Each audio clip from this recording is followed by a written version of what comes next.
पृथ्वी के निर्माण की कहानियाँ हमें बार बार लगातार सुनाई गई, पर इसकी फॉर्मेशन आज भी एक साइंटिफिक मिस्ट्री है।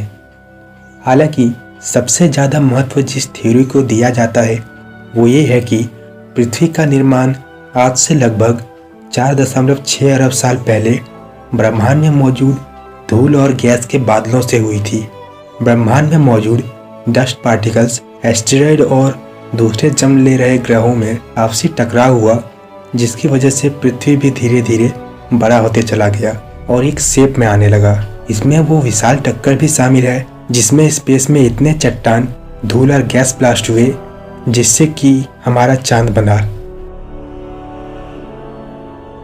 तो अंतरिक्ष में इतने असाधारण घटनाओं के बाद हमारी पृथ्वी कैसी दिखती थी?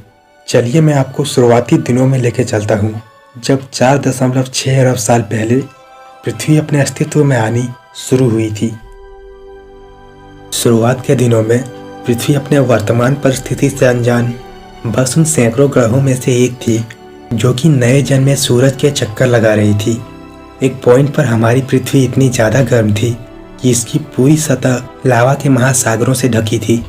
शुरुआत में तो ये किसी नर्क के जैसी सूखी हुई जहरीली गैसों से भरी और उबल कर जमे हुए लावे के एक बॉल जैसी दिखती थी। एक ऐसी जगह जहाँ जीवन की शुरुआत नामुमकिन थी।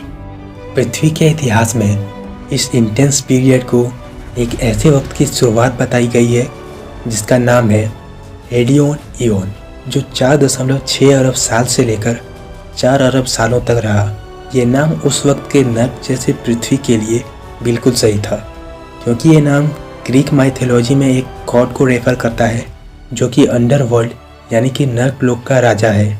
उस नर्क जैसे वक्त में जब हमारी पृथ्वी धीरे धीरे ठंडी हो रही थी, तब अचानक से टेक्टोनिक प्लेट्स के खिसकने, रेडियो एक्टिव मटेरियल के एक्टिव होने से और उस वक्त के सोलर सिस्टम में मौजूद दूसरे ऑब्जेक्ट से टकराने की वजह से हमारी पृथ्वी पूरी तरह से हिल गई। उस वक्त हो रहे लगातार मेटियोर की बारिश ने हमारे अर्थ को एक ऊबड़ खाबड़ चट्टानों, गड्ढों और ज्वालामुखी से भरा एक पत्थर बनाकर छोड़ दिया।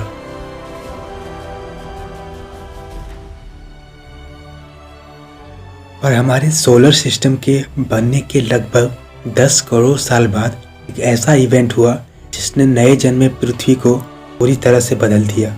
और वो वायलेंट इवेंट था हमारी पृथ्वी के इकलौते साथी चांद के बनने का। साइंटिस्ट का ये मानना है कि लगभग 4.5 अरब साल पहले एक प्रोटो प्लैनेट जिसका नाम थिया था और जिसका साइज लगभग मंगल ग्रह के जितना था, हमारे अर्थ की डायरेक्शन में आया और हमारी पृथ्वी से टकरा गया, जिसकी वजह से अरबों खरबों धूल के कण, गर्म पिघला हुआ पत्थर और गैस ब्लास्ट होकर अंतरिक्ष में फैल गए। अंतरिक्ष में गए मटेरियल्स धीरे धीरे हमारे प्लैनेट के चक्कर लगाने लगे। धूल, पत्थर और गैस आपस में टकराने लगे और चिपकने लगे और कुछ ही हजार सालों में या उससे भी कम में स्पेस में गए मटेरियल्स आपस में चिपक के एक गोलाकार शेप लेने लगे। इस तरह से इतने भयानक डिस्ट्रक्टिव इवेंट्स के बाद हमारे चांद का जन्म हुआ। नया जन्मा चांद इतना गर्म था कि वो दिखने में पृथ्वी के ऊपर लटकी हुई आधी पिघली दुनिया के जैसा लग रहा था। आज के मुकाबले उस वक्त चांद पृथ्वी से काफ़ी करीब था, लगभग 17 गुना ज़्यादा करीब, जिसकी वजह से ये आसमान में बहुत बड़ा और विशाल दिखता था। अब चांद के बनने के करोड़ों साल बाद भी पृथ्वी आज के पृथ्वी से काफ़ी अलग थी। जहाँ आज के समय में पृथ्वी पर जीवन लाने वाले पानी का महासागर बह रहा है, तो वहीं उस वक्त भी हमारी नई नवेली पृथ्वी ठंडी हो रही थी और अपनी पहली ठोस सतह बना रही थी। लगातार ज्वालामुखी के फटने से पृथ्वी के आसपास के वातावरण में गैस जमा होने लगे, जिसमें कार्बन डाइऑक्साइड और वाटर वेपर भी शामिल थे। पर विनाश और निर्माण का ये समय अभी खत्म नहीं हुआ था, क्योंकि हेडियन ईओन के अंत होते होते धरती और चांद और भी ज़्यादा अंतरिक्ष की आपस में टकराने लगे और इस पीरियड को नाम दिया गया लेट हैवी बॉम्बार्डमेंट। लगभग 4 अरब वर्ष पहले आसमान से जलते हुए मेटियोर्स की बारिश हुई। ये हमारे सोलर सिस्टम के बनने के बाद के बचे हुए ऑब्जेक्ट्स थे जो हमारे अर्थ से बार बार लगातार टकराते रहे।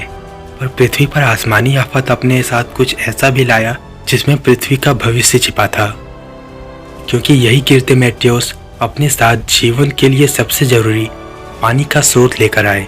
हालांकि इन गिरते मेटेओर्स में काफी कम मात्रा में पानी था, पर लगातार 2 करोड़ या शायद 20 करोड़ सालों तक इन मेटेओराइट्स के हैवी बॉम्बार्डमेंट की वजह से पृथ्वी पर पानी धीरे धीरे इकट्ठा होना शुरू हो गया और फिर धीरे धीरे यह ग्रह एक गर्म और नर्क जैसी जगह से एक ऐसे वातावरण वाले ग्रह में ढलना शुरू हो गया जिसे हम आज जानते हैं। मेटेओर से आया पानी धीरे धीरे आसमान में भाप बन के बादल बना, फिर बारिश हुई जिससे झरने, झील, तालाब बने और आखिर में महासागर बना, जिसमें फिर सूक्ष्म जीवन की शुरुआत हुई और आगे चलकर बड़े बड़े जीव इवॉल्व हुए। जीवन की शुरुआत हेडियन ईयन के बाद शुरू हुई, एक नया वक्त जिसे नाम दिया गया आर्कियन ईयन। हालांकि ऐसा माना जाता है कि जीवन के पनपने के लिए जिस महत्वपूर्ण कड़ी की जरूरत थी उसकी शुरुआत हेडियन ईयन के वक्त आग और जहरीले गैस से भरे नर्क वाली पृथ्वी में ही शुरू हुई थी। इसका मतलब है कि जीवन की नींव कहीं न कहीं विनाश पर ही रखी गई है।